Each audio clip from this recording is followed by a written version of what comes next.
I won't say anything got me into bushcraft. It's more of a title that society has given to what we already do. Uh, Pretty much the idea of being self-reliant and self-sufficient in every way, fashion, or form. That would have to be the sum of getting myself into bushcraft. Most of the resources that I use are literally the trees themselves, for everything from traps to structures to damming up waterways to making fish traps. Certain types of trees like cedar, the bark can be used to make rope, twine, of course, to assist in making structures or traps. There's a lot of food sources, excuse me, like persimmon trees. There's muscadine. There's blackberries. There's an abundance of resources to use in every field in which you could think of what a resource is. Pine trees, I use them as fat lighter after a tree has died, and I use that to start fires to cook the food that I find in the woods. It's the simple things, like you go to cook something and you're out of milk. You know, you go 15 minutes to the supermarket, that's a trip there and back for most people. Some people it's right across the street. For us, we have to just make sure we're prepared for most situations, aside from cooking, like medical needs. We have to make sure we have enough gas to run our vehicles, our chainsaws, or any kind of other equipment that we have. Power, that's an issue for us. Anytime there's a storm, the power goes out. We have no internet for all of you Wi-Fi lovers and internet users. There's no way you're going to play an Xbox out here. That's probably the most difficult thing, is finding entertainment outside of ourselves. Pretty much we only try to prepare for anything that would kill us before we get to a hospital, so anything less than an hour, such as snake bites or large lacerations, broken bones, anything that would disable us from being able to move very far without assistance. My cure-all to those situations is a tourniquet.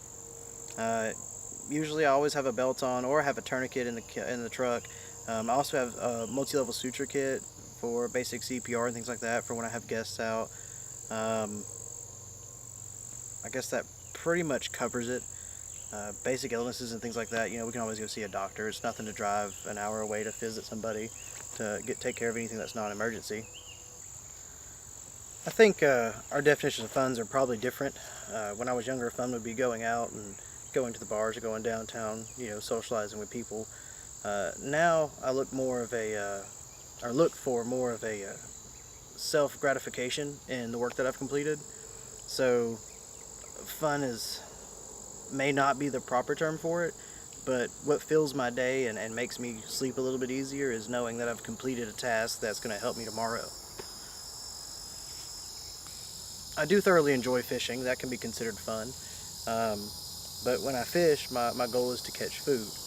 A lot of people like sitting around a bonfire and they call it fun. Well, my intention of a bonfire is to burn off wood on the property that doesn't need to be on a pile, or I don't want anything to gather snakes.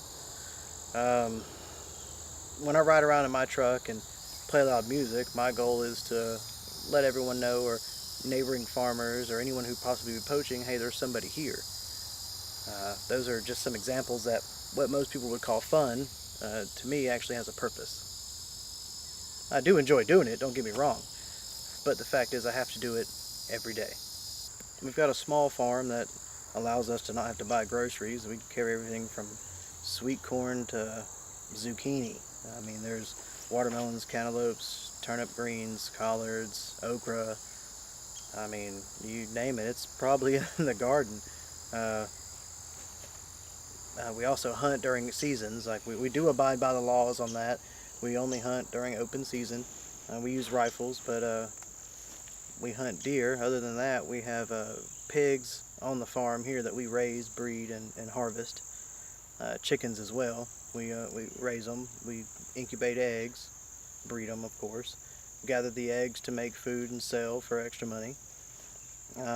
That's most definitely not our initial source of income, but it's just better that way.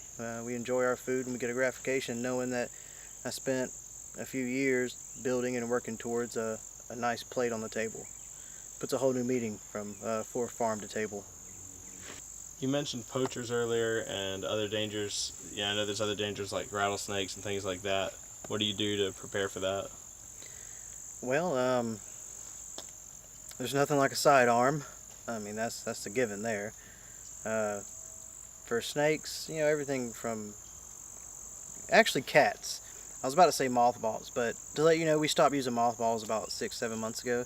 So we brought in a bunch of Siamese cats, and we also have a pit bull on the property that's pretty well trained. He's actually sitting just outside of frame uh, from you guys, but he doesn't leave my side, I promise. Diesel's only trained a few basic commands such as sit, stay, load up, which is just get in the truck, um, come and go. Just basic commands. He doesn't fetch or play or do any games or anything like that. I can tell him to get something and he'll pretty much get it. And when I say get, I mean if there's a rabbit in the garden, he'll go get it. That's for sure, I promise you. He's also trained to help corral pigs and chickens into a small area to where we don't have to work quite as hard to gather up anything that gets out. He's real good about alerting us for anything we don't see, like threats like rattlesnakes or anything else that we come across. Water moccasins. I was trying to think of another animal. He likes to chase deer through the woods, but he's not real graceful about it. So, can't take him hunting with us yet, but we're hoping to train him for that pretty soon. What's your most used tool out in the woods? Well, I guess that would have to be the Camulus. This is a titanium stainless steel bonded cutlery grade cutting tool is what I'm going to call it. I've cleared more paths than this than I think most of people that are going to watch this have been on. I use the saw blade to usually cut muscadine vines or small branches, anything that I can't really get a good swing on or like in tight areas. The hook on here, I think it was sold as a wire cutter, like for barbed wire fences and things like that, but I primarily use it for as a gutting knife to actually gut and pull skin off of animals. I'm pretty efficient with it. I've made it an extension of my arm, in lack of better terms. There's not really anything to replace this. I've tried a lot of other tools and utensils to carry with me. There are axes and smaller knives, but this has pretty much been a number one commodity to me. What's your number one tip for someone getting into bushcraft? Well, bring a sharp knife. Would you like to elaborate on that? Well, a man and his tools are the only thing that separates them from every other animal in the kingdom. Your knife should be an extension of your arm, an extension of your body. It should be a used and versatile tool. I use mine from everything from just simply paring fruit off a tree to whittling wood to use for tools to make extensions. I'd suggest getting something like 1090 steel, something you can sharpen on anything. Rock. You can use a rock to sharpen 1090, but it is tough and durable. You can use it to, like I said, trim wood down to small enough pieces to make kindling, start a fire. You can use it to cut any kind of meat that you have, to make it into smaller portions. You can whittle hooks and gather bark with it to make fishing line and catch fish. There's a lot you couldn't do if you didn't have a knife, and more than likely you'd end up dying if you were in a situation that required survival skills.